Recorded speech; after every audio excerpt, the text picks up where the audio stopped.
Welcome to Inside Monster Jam, powered by Lucas Oil, the official Monster Jam podcast. I'm Scott Jordan. It's our Season 4 premiere, and it's Season 4. I promise you we are going to have a lot of fun, and we're going to flip the script today. My guest is the legendary Monster Jam live event host, DJ extraordinaire, Kay Young. Kay, welcome to Inside Monster Jam. Thank you. I appreciate it. So you had this idea that I've seen on some other podcasts and other shows where you flip the script a little bit. You bring in a guest host to sort of take over the chair, and you tell the host story, and we've teased some things that I've done in the past, but I thought it was a great idea, and that's what we're here to do in Season 4. Kay Young is today's guest host, and we're going to tell the Scott Jordan story, which I know now the ratings are going to fly through the roof because everybody just wants to know all about. Absolutely. Don't they want to know about you? Not even close, no. I guess we're going to find out, though. I mean, we're going to take a deep dive into the mind of Scott Jordan. That's what I'm excited about. So, I mean, we already know a lot about you, I think, coming and being here. How long have you been here? It's 8 years now. 8 years now? Yeah, 8 years. Live event host, of course, and now the face of television, the face of Monster Jam. So I'm just gonna go right into it. So you are a man of many hats, a jack of all trades, from taking over, from DJing. Jack of all trades, master of none. Master. And singer, of course, we know that you sing, actor. I mean, we have unique jobs as creative people like myself, like you. But what's the most unique job that you've had outside of Monster Jam? I mean, you've held a lot. I have. I think I've had so many crazy jobs. I mean, I've worked for Nickelodeon, hosting game shows. I got to slime people for a living, which was pretty fun. I've danced down Main Street in Disney World in the Main Street Parade as a Cinderella's Royal Court dancer. I've done the Prince Charming. I've got to play Han Solo at Disney for Star Wars weekends. Yes. I Monty Python spam a lot. I worked for them. I managed their street team in Vegas, so I would go prancing around the Las Vegas Strip dressed as King Arthur with coconuts. And my gosh! It's hard to pick just one job, but full circle. Talking about monster trucks for a living was also never on the radar either. So life has just handed me some opportunities, and they've been so insane to have on my resume. But I can't just pick one, but just it's a plethora. It's like a bag of Skittles when it comes to my jobs. I mean, Vegas and Orlando has really kind of been like your staple homes, right? Those two cities. Well, Baltimore, I grew up outside of Baltimore, Glen Burnie. I moved to Orlando for college, and then I was in Orlando in the boy band era, where everybody was in these boy bands, and I'm like, well, do I want to continue to go to class? I saw the clip. You saw all the Remember, you shared it to me, yeah. Oh, yeah, the Making the Band clip. Yeah. So Yeah, I got to be on Making the Band with O-Town, which was fun. So I while I was in school at UCF, I started doing boy bands, and I started gearing more towards music. But I always wanted to be an actor. At this point in my career, I thought I would have 7 Oscars and 3 Tonys. I think we all think that. Those EGOTs, I'll take a sports Grammy, or a sports Emmy. If they do a sports Grammy, that'd be even better. That'd be great. To sing on a sports show and get a Grammy, I'll take that. You'd be the only one, though. I would, and you wouldn't have anybody I'd put it right here and show it off for everybody. I want to know, what were some of the band names that you may be a part of, and any ones that you want to share? Right. For the first one I was ever in was called Truly Yours, and then we signed with we auditioned for a record label. Donna Wright, who was Britney Spears' co-manager at the time, Johnny Wright's wife. She only wanted 3 of the 5 guys in the group. Were you one of the 3? I was not. I was 2. I was very chubby at the time, and I had this bleach blonde hair with the roots. It was not a good look for me. It was a humbling moment. I went in the gym after that and lost about 25 pounds. But they put them together as like this modern day Beach Boys. And I'm glad I missed the boat on that. And then I went to Europe in a band called 21, and we had a cup of coffee with Transcon Records in Orlando, cool. And that kind of started my European days. 4 Harmony was another one I was in for a couple of years. I was a bunch of Universal guys that would we would have the luxury of opening Kinko's in Orlando for free. I think we sang at a Burger King at one point. We there were times we paid to sing because we just wanted to be that boy band. Yeah. Vegas, big part of your career, your life. Just name one of the shows that you were in that you can name, maybe. So I did Legends in Concert, which is a celebrity impersonator show. I did Justin Timberlake in that show. So that was my first taste of celebrity impersonating. And I had no desire to do any of that. When I lived in Vegas, it was Madonna and Michael Jackson. And when somebody said, hey, do you want to do Justin Timberlake? And I said, no, that's not something I want to do. And they said, well, we'll pay you X amount of dollars and you only have to be on stage for 15 minutes at a night. I said, sign me up. I'm there. I'll do it. Let's go. So it was, that was a show that I spent a lot of time in. And speaking of shows, we're going to spend a lot of time in right here on Inside Monster Jam. We're coming back. It's the K Young Takeover, and it continues next on Inside Monster Jam, powered by Lucas Oil.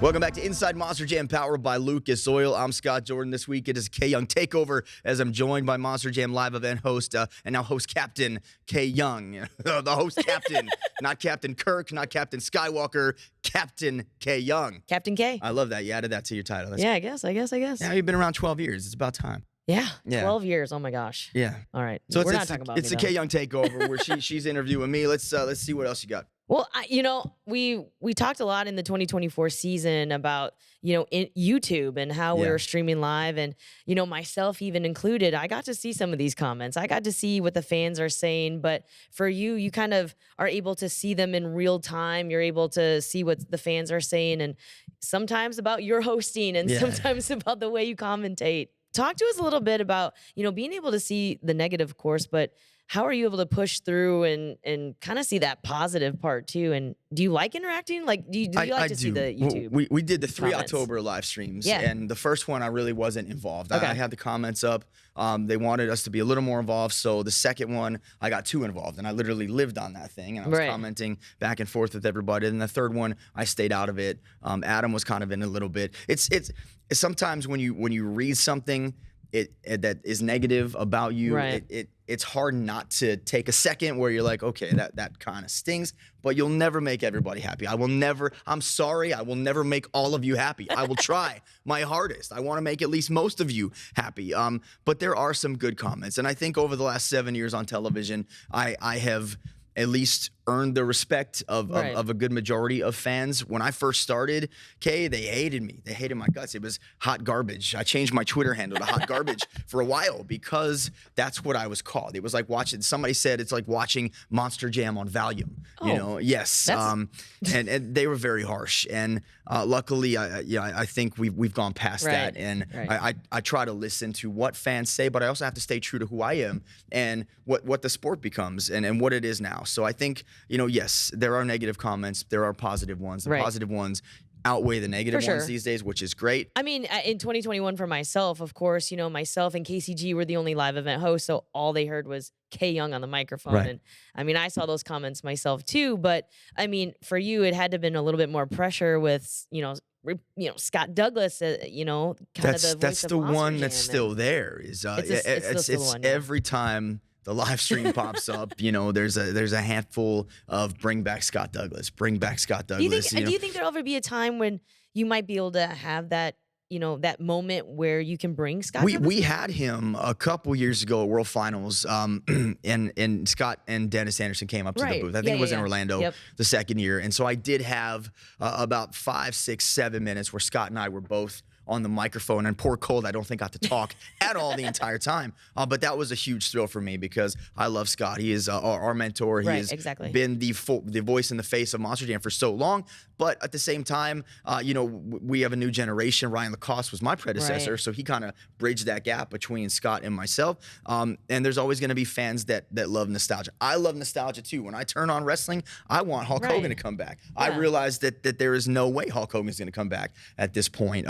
And I'm happy that Scott is still involved, and Scott has left an incredible legacy. He's now a 2-time Hall of Famer, well-deserved. But I'm trying to carve out my own niche and my own legacy, and I am happy with what I've done so far, and I will never be Scott Douglas. There will never be another Scott Douglas. I won't try to be one. Yeah, I mean, I think the cool part, though, is like Scott Douglas did do the live event like yourself, and then moved into TV and sports commentating, through with Monster Jam. So could you see yourselves maybe, 10 years from now, still being a staple, still kind of being that voice of Monster Jam, maybe the new voice, because you have to consider 10 years from now. Yeah, it's going to be a big impact. I hope so. It's going to be different. I hope so. I'm approaching, this is season 7 of TV for me. I started on TV in the end of my first year, honestly, but I started really getting the hang of it in my second season, and I would love to make it at least 10 years. I feel like if I can make it at least to that 10-year mark as the host and voice of Monster Jam, I think I will be the somebody else's Scott Douglas. I will be that kid's voice from the time, he was 5 to 15. So I hope it lasts longer than 10 years, but that is a goal that I set when I started with TV, is if I can make this a decade and do this, I'll be happy. I know that you and I got to host in the 2024 season just a little bit in Orlando last year, but do you miss it at all? I mean, or do you kind of like in front of the camera? I do miss it, and Kay, we will have to talk about that right after this. It's time to go to break. We'll be back with more Inside Monster Jam. It's the Kay Young Takeover, powered by Lucas Oil.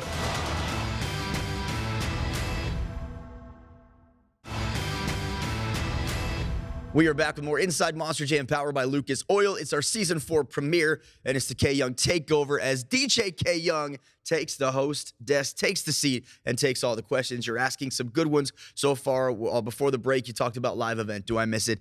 Absolutely. I still get to do a few every year. I did Orlando with you at the Orlando Arena, the Kia Center. I usually try to get up and do the Baltimore show if there's a second one, because that's my hometown. I still have family up there, but I'd love to do more. I do miss that. I miss being out on the road. I love the studio we've built here. I love the setup that we have here. But if I could, do our television season, continue to shoot this podcast, continue to shoot the Arena in 30 series, and still spend a couple weekends in the summer, going on the road, I would love to do that. Yeah. I mean, the fans really enjoyed seeing you, I think, live. And I think there was definitely some surprises, you being there in the flesh. It's nice to have somebody there that can run around and rickroll everybody, that can do the Backstreet Boys live. I do a mean flex cam with Macho Man, because I performed as the Village People in high school. I won a talent show 2 years in a row. We did YMCA, and then I said, what can we do next? We did Macho Man, and I was a construction worker, and I had an old tape of Dick Clark's American Bandstand,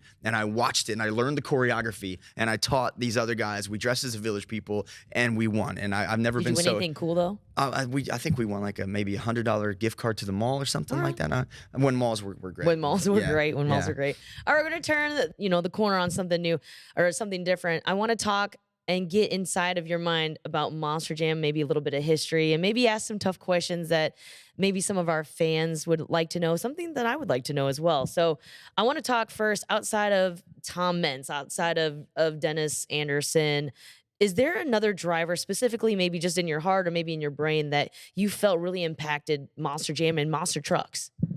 I think Charlie Pauken is one, because I think Charlie is a driver that transcends multiple generations. You go back, he's a World Finals champion, and he was back in the days of Thunder Nationals and Excalibur, and he's a former Gravedigger driver, and he won the championship in Monster Mud, and he's still around. And he's still doing international, and when we need somebody domestically to pop into a truck, and Charlie's available, he does great. So I think Chucky is a driver that a lot of fans grew up and now have kids that watch him, and he can pass that legacy down to his son Chucky the third, and the tomfoolery team that he works for. But I love Charlie, and I think that Charlie is that driver that transcends multiple generations. Do you think that we're gonna see his son come in and be able to drive together? Because I know, talking to Charlie myself, I mean, that is his dream, that is his goal. Well, I mean, we see Bronny James playing 2 minutes a night for the Lakers with LeBron James, so why can't we see Chucky and Charlie drive? I do think that's in the plans. I had Chucky on Inside Monster Jam, and I also had Chucky the third on Inside Monster Jam, and we talked about that, and that's definitely a goal for him, for Charlie to have his son drive Excalibur, when now Chucky works for Tomfoolery, so he could, because they own that IP now. So I think that's something that is in the cards, but I do think out of that Tomfoolery camp that we see Brooke Pagliarulo before we see Chucky. Oh, really? Yeah. Okay. Brooke, I think Brooke's going to surprise a lot of people. I honestly, I think so too. I mean, she's been in there, she's been in the trenches with them, so to speak, so I guess I could see that too, you just brought that up. So and we've seen, Chucky's son drive in different events as well in the independent circuit, and we've seen him around Monster Jam as well. But I think there's a great generation there with the Pags and Brooke coming in and Michael now coming in, and I think Chucky will add to that. Honestly, I think the second generation of drivers, just period. I mean, somebody that stands out to me would be Cairo Musauer, Bari Musauer's son. I mean, Bari will post little Instagram stories of him on the simulator and things like that. I mean, he's doing stuff that a lot of drivers now coming in, you're looking, eyes are popping. I don't drive, but if I can make it here another 15 years, we could have Lily Jordan in this chair hosting the next iteration of Inside Monster Jam. I would love that. All right. Well, I want to know your thoughts in later I mean, I think it was towards the end of 2024, they announced Mohawk Warrior was going to come to an end. Do you feel, maybe this is just a personal opinion, do you feel that they should have retired the truck, or should they have just kept that going? There's a lot of history with George Bellhand, BJ Johnson, things like that. I think if you once you take the Great Clips name off of it and you bring Mohawk Warrior in, I think you are skipping a gap there, because you got the BJ and you got George, right. And then you have Bryce, who made Great Clips and Mohawk Right. Warrior a household name. Right. And I think if you bring Mohawk Warrior back, then you revisit the Bellhand years and Okay. BJ Johnson. I just think I understand the decision to retire the truck, Right. at least for now. Maybe we see it again. I love nostalgia. So do if I. it's one thing I could bring back into Monster Jam more often, would be these trucks that we're seeing. The Northern Nightmare, the backwards Bob. I would love to see more of these trucks make appearances. So maybe Mohawk Warrior is on that list. But I understand that. I agree with not bringing it back Right. without Great Clips name on it. So I was on board with that. You said backwards Bob, and there was this hashtag going around in the fall of 2024 was like, bring Bob back. Yes. It was Dalton Widener, who usually drives Jurassic Attack. He was driving backwards Bob earlier. In the fall. And the amount of people was crazy, the amount of people right? that think that truck is actually driving backwards is befuddling to me. Folks, we just put the body on the Right. backwards way. It's still really cool though. It was awesome. It was awesome. And to see obviously him get that overall event championship for the first time in that truck too, that was Yeah. awesome. What do you think is the biggest progression in this sport? Since your time, or is there anything that really just sticks out to the evolution of the sport for you? I think the trucks, the EFI is a big deal. Putting on EFI on all the trucks, I think that has really tightened everything for technicians and for drivers, because now with those computers and the electronic aspect to the trucks, drivers know what's wrong with the truck. Right. Technicians know it's faster to fix. They can get it done and get the trucks back into competition. So I think the technology has really surpassed anything that we've ever seen in Monster Jam, and I think it will only continue to grow. All right. Well, I think I got one question left. If you could bring back anything from Monster Jam, not a truck, maybe it's an element, an event element, anything, what would you bring back? I mean, I said earlier today it was the hot seat. Logistically, I guess it doesn't work out, but that's what I miss the most. Yes, I do like the hot seat, and I still watch. I love having the fast channels on, because you get to see a lot of these old Monster Jam events with the hot seat, and I think that was great. It was always nice to hear from the driver in the hot seat, and it was a great element to add to that. I would go along with that. I think one thing I would like to see brought back, and I love World Finals going to all these different cities, but I would love for World Finals to revisit Vegas. Whether obviously Sam Boyd is out of the question, and for more information on that, check out the archives of Inside Monster Jam, powered by Lucas Oil. But I think if the Legion is in the ballpark, if the Oakland A's or Vegas A's stadium comes out, I would love to revisit Vegas and have a World Finals back in Sin City. That would be great. What is also going to be great is this dad cup that my kids got me. We are going to do something different on Inside Monster Jam. Kay Young has put me on the hot seat. She's going to grill me. Find out what's in the cup next on Inside Monster Jam, powered by Lucas Oil.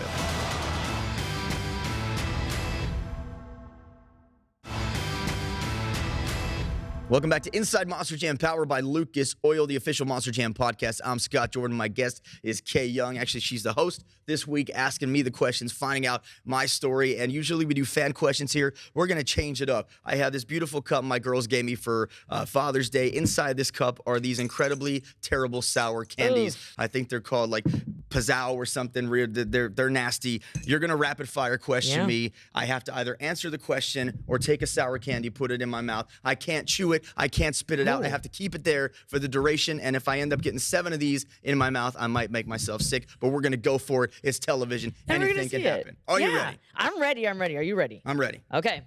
You must fire one of these hosts, Leslie Mears or Adam. Who are you picking? No, come on. Listen, Leslie's been around for such a long time. All good things come to an end. I love you, Les. I'm just kidding. I'm kidding. And that's the end of We'll find Adam a Supercross job. All right. Are you Team Gravedigger or Team Max D? Team Gravedigger. Are you saying that Dennis is better than Tom?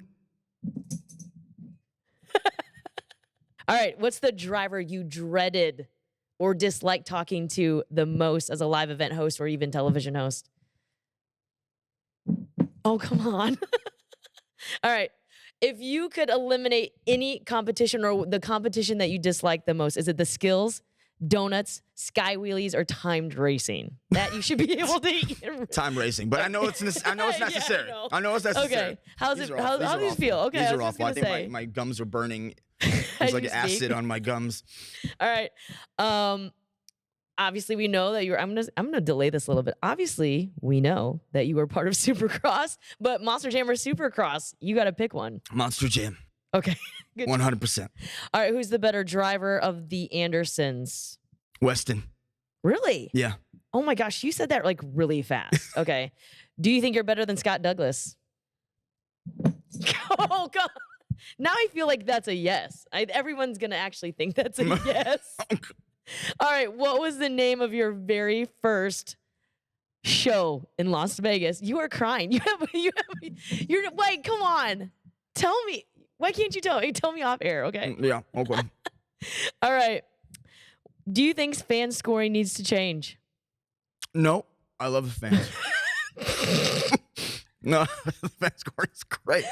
I love the fans. They get it right every time. You're crying and I'm crying because this is terrible.